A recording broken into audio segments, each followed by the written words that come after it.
جب حضرت عمرو ابن العاص رضی اللہ تعالیٰ عنہ نے مصر فتح کیا تو اہل مصر نے فاتح مصر عمرو ابن العاص رضی اللہ تعالیٰ عنہ سے کہا کہ ہمارے ملک میں کاشتکاری کا سارا دار و مدار دریائے نیل پر ہے۔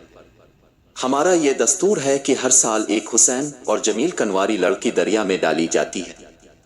اور اگر ہم نے ایسا نہ کیا تو دریائے نیل خشک ہو جاتا ہے اور قحط پڑ جاتا ہے۔ حضرت عمرو ابن العاص رضی اللہ تعالیٰ عنہ نے انہیں اس رسم سے روکنے کا حکم دیا، اور جب دریا سوکھنا شروع ہوا تو حضرت عمرو ابن العاص رضی اللہ تعالیٰ عنہ نے یہ واقعہ حضرت فاروق اعظم رضی اللہ تعالیٰ عنہ کو خط میں لکھا۔ جواب میں اب رضی اللہ تعالیٰ عنہ نے تحریر فرمایا کہ دین اسلام ایسی وحشیانہ اور جاہلانہ رسموں کی اجازت نہیں دیتا، اور اب رضی اللہ تعالیٰ عنہ نے دریائے نیل کے نام ایک خط لکھ کر بھیجا جس کا مضمون مندرجہ ذیل ہے: بسم اللہ الرحمن الرحیم۔ یہ خط رب کے بندے عمر بن خطاب کی طرف سے نیل مصر کے نام ہے۔ اگر تو اپنے اختیار سے جاری ہے تو ہمیں تجھ سے کوئی کام نہیں، اور اگر تو رب کے حکم سے جاری ہے تو اب رب کے نام پر جاری رہنا۔